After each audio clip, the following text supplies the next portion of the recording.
L'Union européenne vient d'approuver son 19e paquet de sanctions contre la Russie. 19, comme si, après tant de mesures, tant de restrictions, tant de déclarations, rien n'avait encore suffi.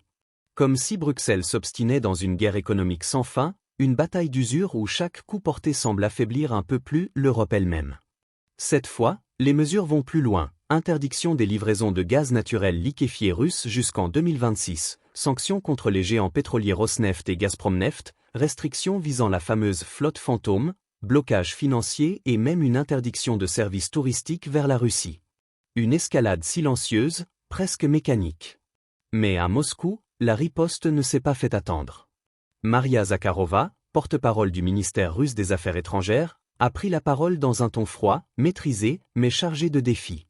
L'Union européenne, dit-elle, persiste sur une voie de plus en plus autodestructrice, sans même croire à l'efficacité de ses propres sanctions.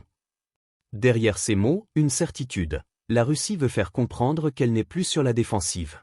Qu'elle voit dans ces sanctions un aveu d'impuissance, une manœuvre politique plus qu'une véritable stratégie. Pourtant, une question demeure, jusqu'où cette spirale de sanctions et de contre-sanctions peut-elle aller avant que les lignes de fracture ne deviennent irréversibles ?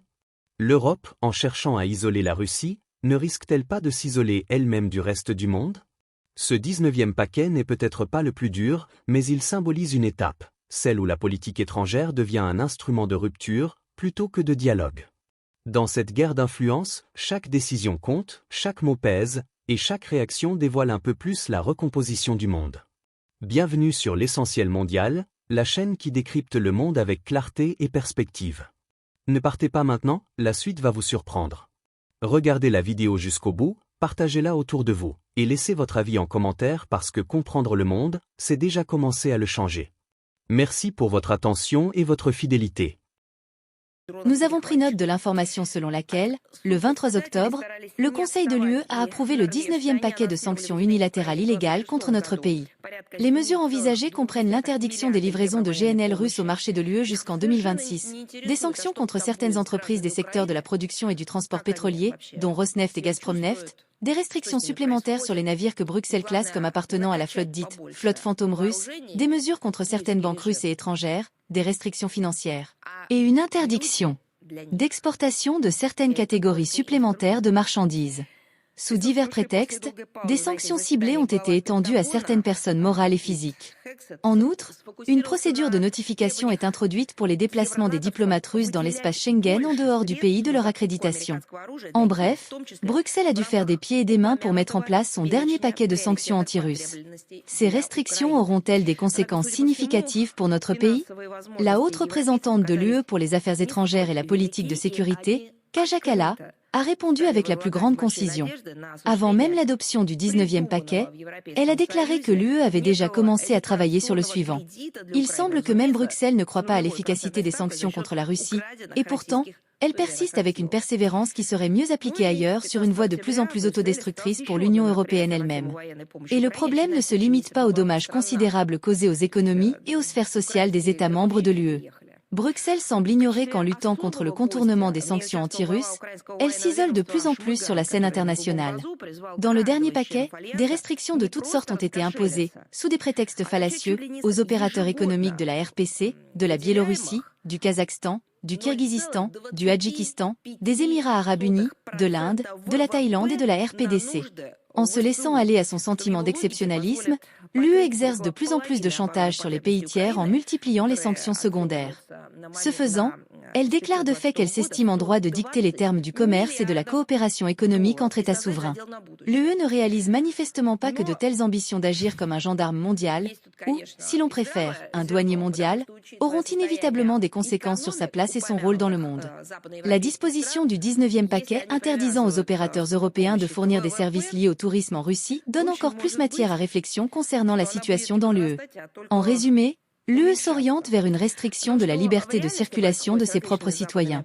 Aujourd'hui, il s'agit d'interdire le tourisme en Russie. Que sera-t-il demain ? Un système de permis pour voyager au-delà du « jardin fleuri » de l'UE ? Pourtant, la véritable raison de cette décision n'est pas seulement, ni même principalement, de réduire les revenus de la Russie provenant du tourisme européen. L'objectif principal est d'empêcher les citoyens de l'UE, qui évoluent dans un espace d'information purgé de toute dissidence et soumis quotidiennement à une propagande anti-russe, de voir notre pays de leurs propres yeux et d'avoir la possibilité de comparer les faits aux mensonges qu'on leur alimente.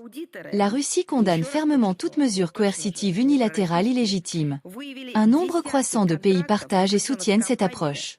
Naturellement, en réponse à ce nouveau train de sanctions de l'UE, des mesures efficaces et strictes suivront de notre part. Le 23 octobre, le Conseil de l'Union européenne a approuvé un 19e paquet de sanctions contre la Russie. Un chiffre qui en dit long. Depuis 2022, les sanctions économiques, énergétiques et financières se sont multipliées, transformant la confrontation militaire en Ukraine en une guerre économique mondiale, où chaque décision devient un message politique.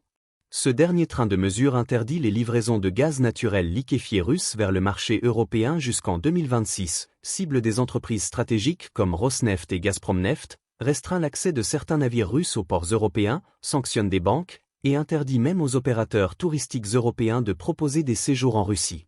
Derrière ces décisions, un objectif affiché, affaiblir la machine économique russe et limiter sa capacité à financer la guerre. Mais au-delà des textes et des chiffres, cette annonce s'inscrit dans une logique plus profonde, celle d'un monde en pleine reconfiguration. Pourquoi cet événement est-il si important ? Parce qu'il ne s'agit plus simplement de sanctions économiques. C'est désormais une question de stratégie, de vision du monde, et même de modèle de société. L'Europe cherche à se redéfinir face à un partenaire devenu adversaire, mais aussi face à elle-même. Ces mesures révèlent une tension entre la volonté d'unité politique et les réalités économiques. L'Union européenne dépend encore, dans certains secteurs, de l'énergie russe.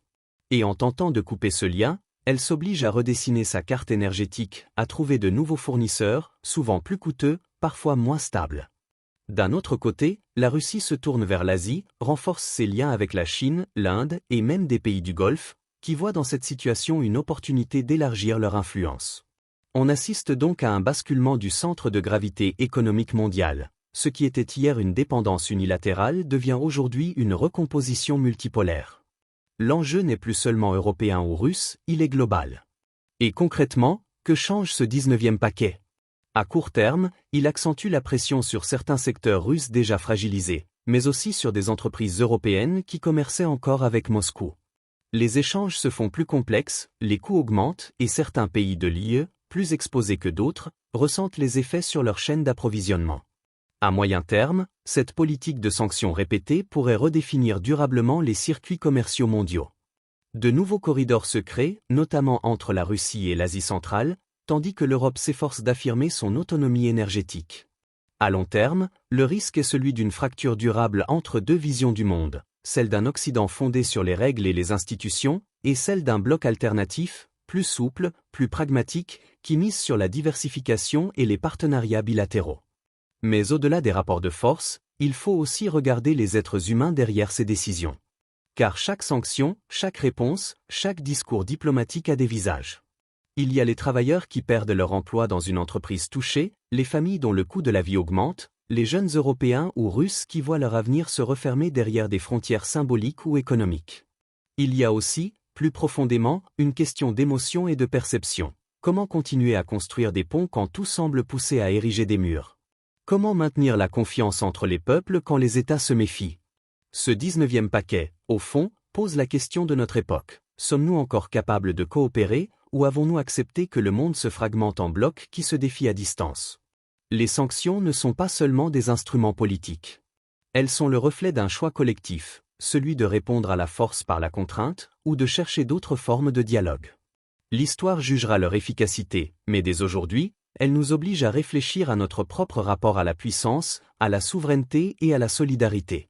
Et vous, qu'en pensez-vous ? L'Union européenne a-t-elle raison de persister dans cette voie, ou risque-t-elle d'en payer elle-même le prix ? Partagez votre avis en commentaire, débattez, confrontez vos idées.